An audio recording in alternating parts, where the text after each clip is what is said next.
Una noche tuve un sueño muy interesante. Estaba recordando algunos personajes que conocí y que llamaron mi atención.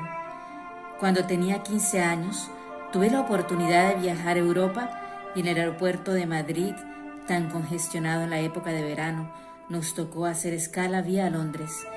Me senté a esperar con el grupo de excursión y un hombre alto, elegante, atractivo, ya entrado en años desde la perspectiva de mi edad, me pidió permiso para sentarse a mi lado. Entablé con aquel hombre cautivador una conversación muy interesante sobre muchos temas. Las personas pasaban por nuestro lado y lo miraban, hasta que una señora ya entrada en años de nuestra excursión me llamó un momento para preguntarme: ¿sabes con quién estás hablando? Le dije que no, y ella me dijo: con Mario Vargas Llosa. Entonces me devolví y le dije: por su culpa perdí una previa de español. Nunca supe responder de quién era La ciudad de los perros.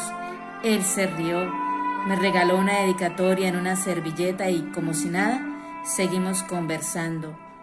Años después, fue Premio Nobel de la Literatura.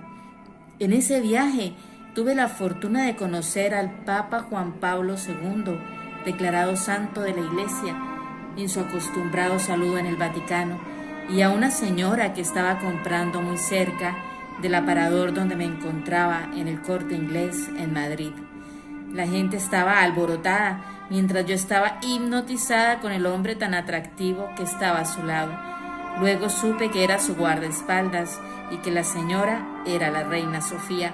Por cierto, no me causó ninguna impresión.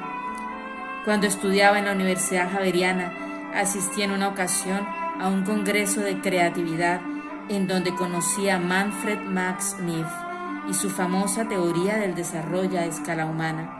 Un señor alto y con una barba blanca que se asemejaba a Papá Noel, hablando de las necesidades humanas: ser, tener, hacer, estar.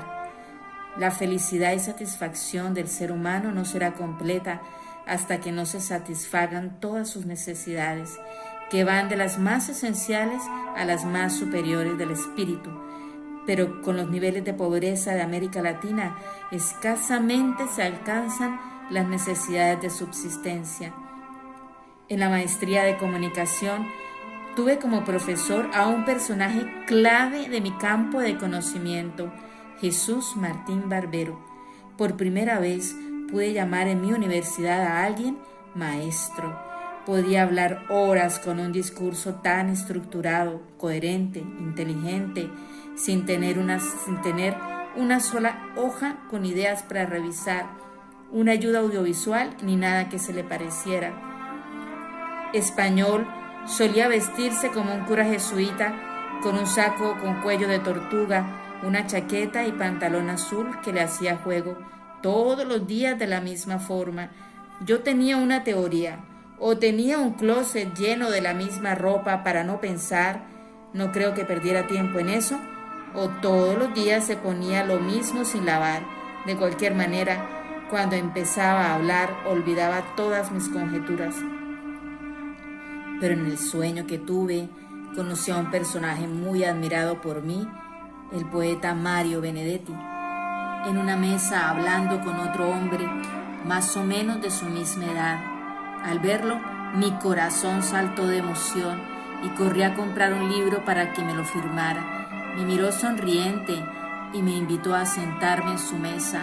Hablamos de poemas y le confesé que su poesía me había mostrado el camino en la forma como quería escribir. Cuando desperté, me quedé pensando por unos minutos en cuál librería café de Bogotá había tenido ese encuentro tan maravilloso.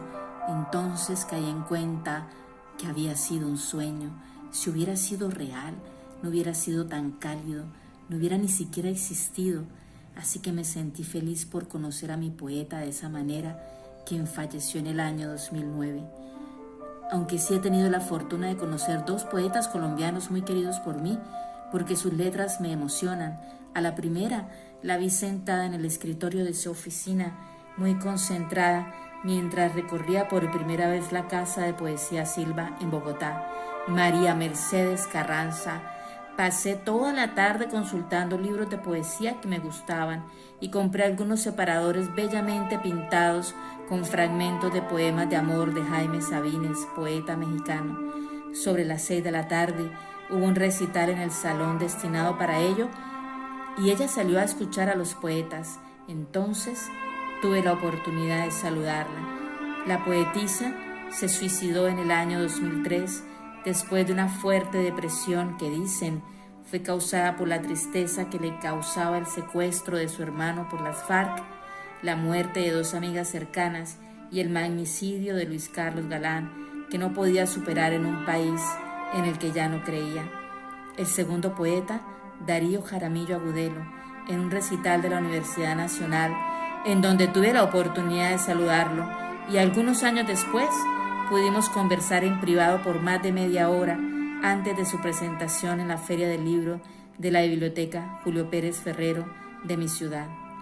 Por último, quería referirme al personaje más importante que he conocido y que después de escribir este texto era el que no podía dejar por fuera, el más famoso que he conocido desde siempre, que ha estado conmigo en cada momento de mi vida, para el que no he necesitado una cita previa, que siempre está dispuesto a escucharme y recibirme, así me hubiera alejado, o ahora que sé que estoy más cerca de su corazón que nunca, mi Señor Jesús.